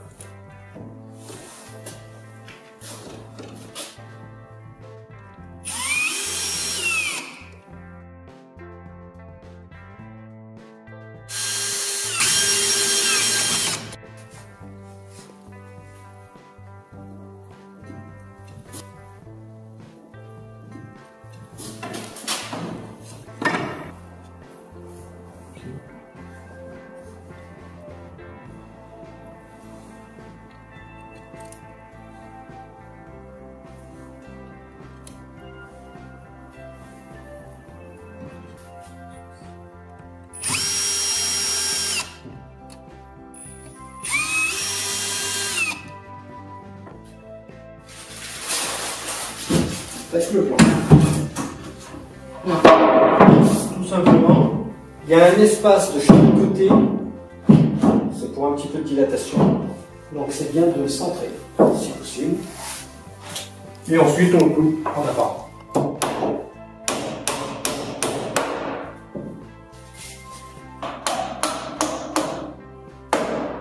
Si vous êtes dans une région humide, de la même manière, pour de la dilatation, laissez un petit espace ici tout le long. Si vous êtes dans une région sèche, vous pouvez l'installer.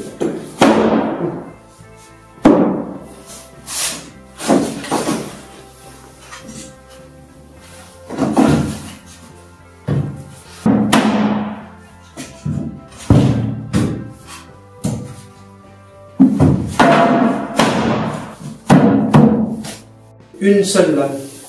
Comme c'est un kit spécial pour cet abri, c'est une seule lame. Donc il n'y a pas de jonction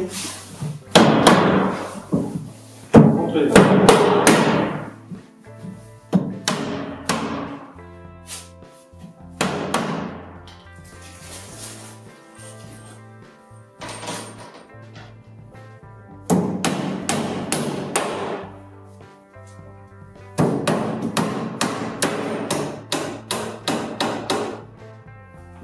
clouer chaque lame bien.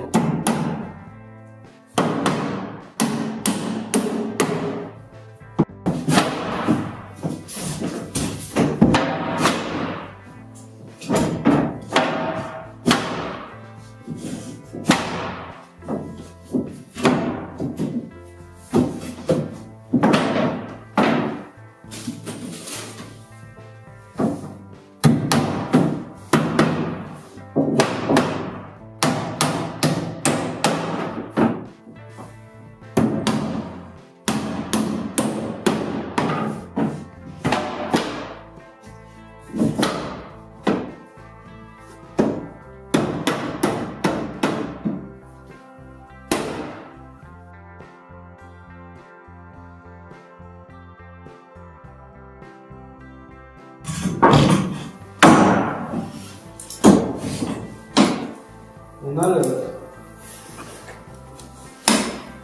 la baguette de la porte qui nous gêne pour poser notre plancher.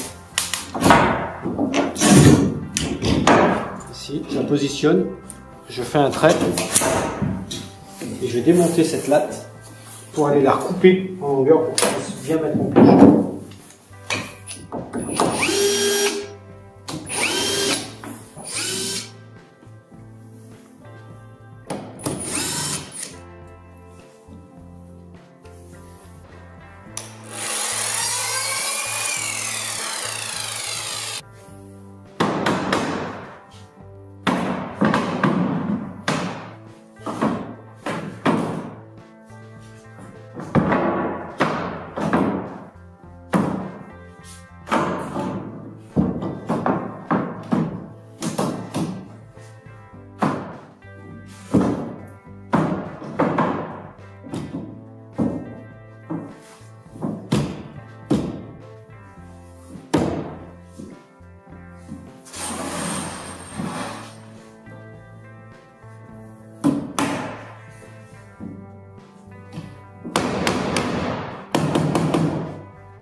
Au niveau du seuil de la porte, comme ici je ne vais pas rajouter une baguette, j'essaye de bien me mettre contre le seuil.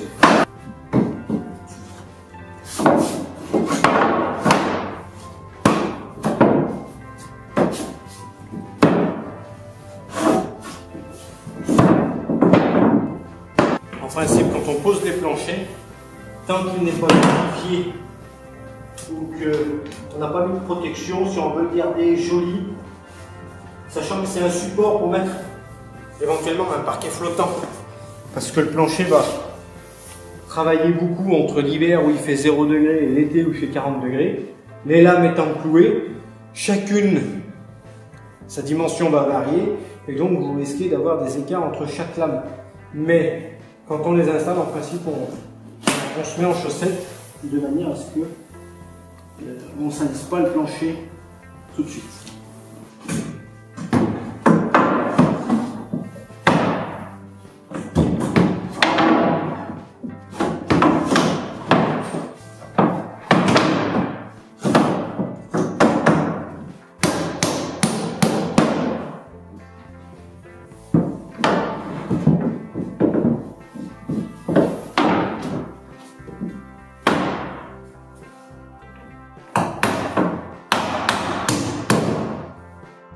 Est fixé aux deux côtés, mais ça fait un espace au milieu. Donc la lame est un petit peu cintrée. Donc soit vous changez la planche parce qu'il y en a un peu plus, soit éventuellement on a pareil, on a une astuce. Après ça reste un support, donc c'est un plancher, c'est pas dramatique. Mais au cas où, on a une petite astuce. plante un tournevis dans la lambeau et on vient faire le lien.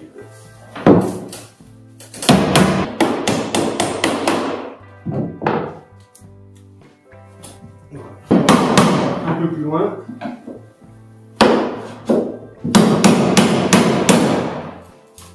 Là, comme ça, je l'arrache bien.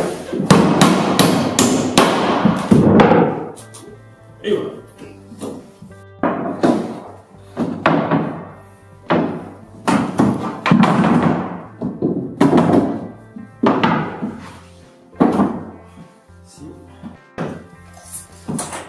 Ici, c'est bon.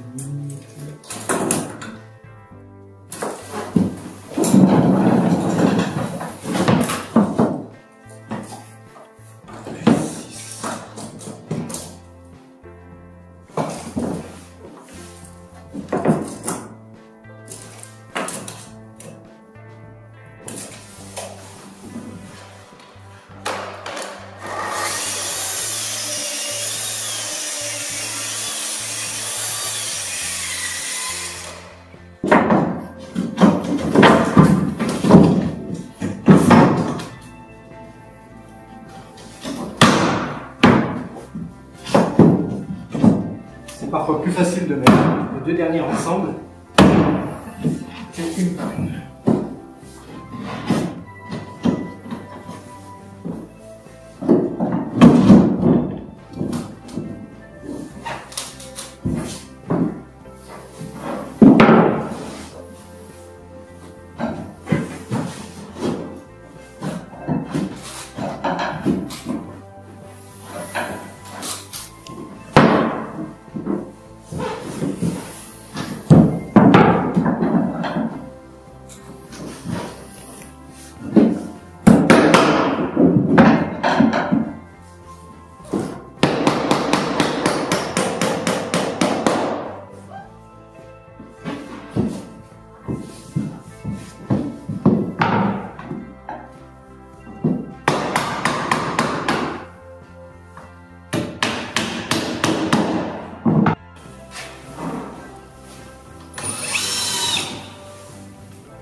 Donc les plaintes, elles ont des clous un petit peu différents.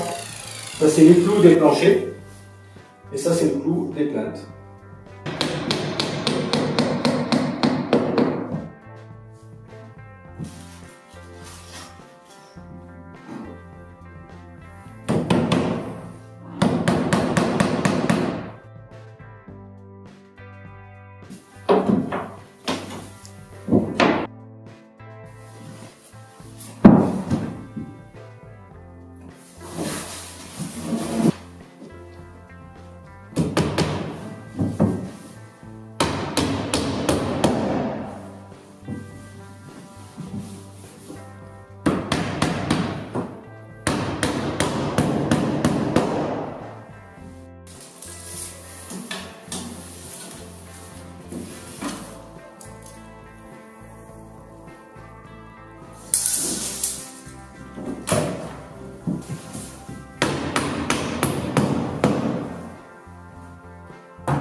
La anti-tempête, elle se positionne dans l'angle. Au montage, on a une mini-vis, si on se rappelle à peu près ici. De la même manière en haut. Donc on va décaler un petit peu plus notre lame anti-tempête. On va la mettre à peu près à 10 cm. Cette lame anti-tempête, elle sert, elle joue le rôle d'un tirant. Ce madrier est vissé ici avec une grande vis comme ça. Si la toiture voulait se soulever, donc les poutres étant vissées au pignon, si la toiture veut se soulever, il va falloir que ça soulève ce madrier, puisqu'ils sont vissés. Et maintenant, pour faire le lien entre ce madrier-là et le madrier du bas qui est vissé au sol, on a une lame anti-tempête.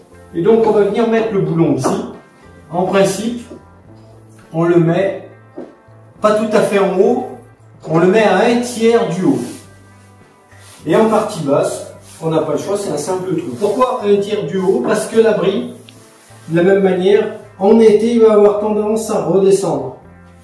Si je le mets tout en haut, le problème c'est que si vous allez rentrer dans une période hivernale où il va faire beaucoup de pluie, le bois qu'on vous livre est plus sec que ce qu'il peut absorber en bois. Donc il pourrait encore monter un petit peu le bois. Donc l'idéal c'est de le mettre à 1/3. Et donc si le vent voulait soulever ici, la vis viendra en butée et après en bas, c'est directement vissé. Il faudrait que le vent arrive à casser cette barre en bois. Et donc il faut quand même un effort assez considérable pour arriver à casser les lames comme ça en les tirant simplement comme ça.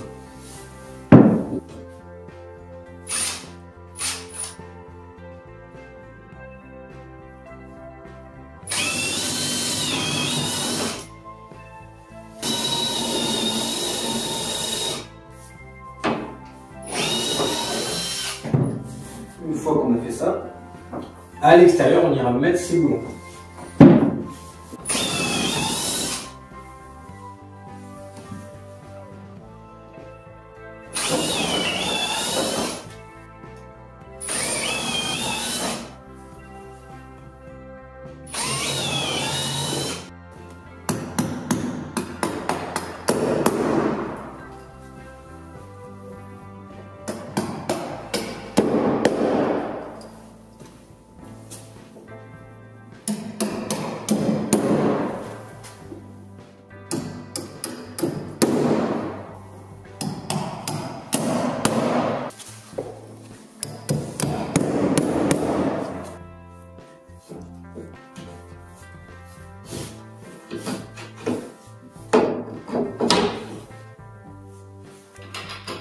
On serre à peine à la main, ça suffit. Et en partie haute, on ne serre surtout pas. On met le boulon. Il faut penser que la vis, quand le mur va descendre, la vis va descendre, mais pas la lame anti-tempête. Donc si vous bloquez, la lame anti-tempête va être bombée, mais elle ne va pas empêcher, elle ne va pas jouer son rôle.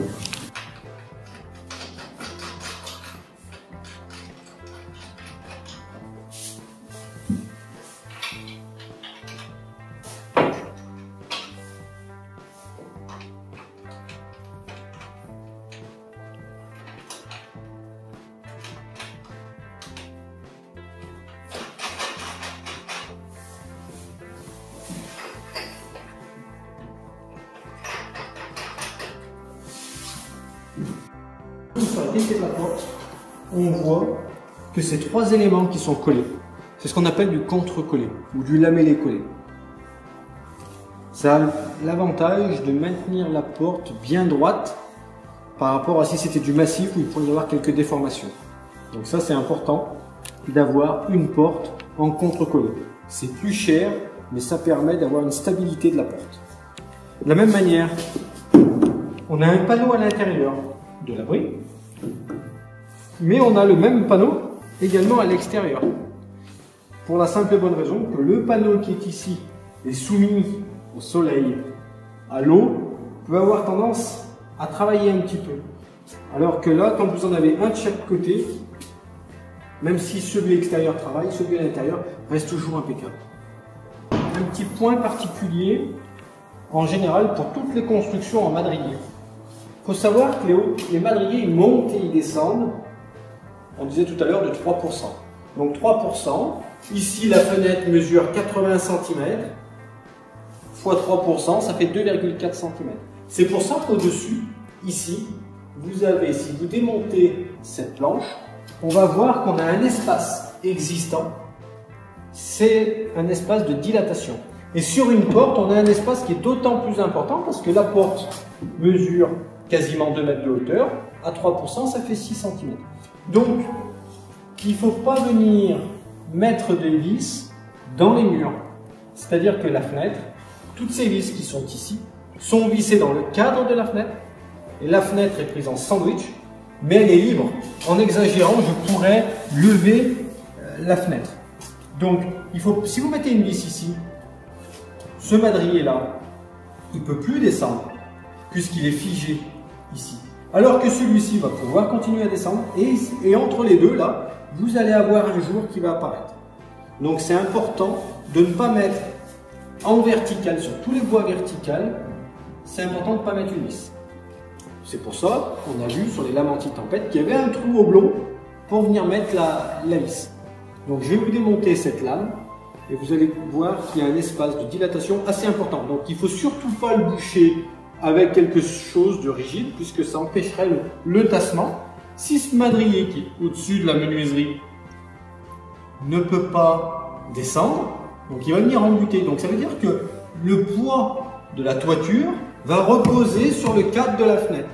Et ici, vous allez avoir un jour, puisque ces madriers-là vont pouvoir descendre, mais ce madrier-là ne peut plus descendre puisqu'il est bloqué ici. Et donc vous allez avoir un écartement. Pour montrer les espaces de dilatation qu'on a.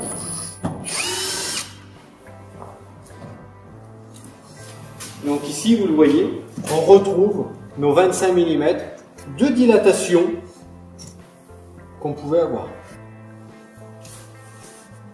À ne surtout pas boucher. Vous pouvez avoir des menuiseries qui sont livrées notamment à partir de 44 mm où ces planches, ici, ici, ici et celle-ci, elles ne sont pas montées.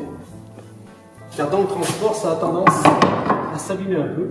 Donc, si vous devez les monter, vous montez d'abord la traverse du bas. Ça vous donne l'écartement des deux. Comme ça. Vous mettez celle-ci et ensuite vous mettez celle du haut. Peu importe le sens finalement de montage,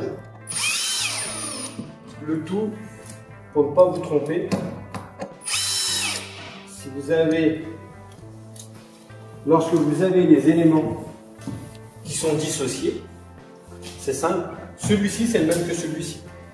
Celui-ci est bien plus court puisqu'il vient à l'intérieur et celui-ci a une longueur différente puisqu'il vient recouvrir les deux et qui dépasse toujours de 2 cm sur les côtés. Tout simplement. Et il manque une petite chose ici qu'on va venir ajouter. Ce n'est pas disponible sur tous nos abris. Il suffit de demander à nos commerciaux pour savoir si c'est disponible. Mais on a ici une petite bavette que vous venez pousser en butée, elle rentre de force et elle est stabilisée. Ça permet d'évacuer l'eau qui vient ici et elle s'égoutte ici. Ça permet de faire une belle petite finition.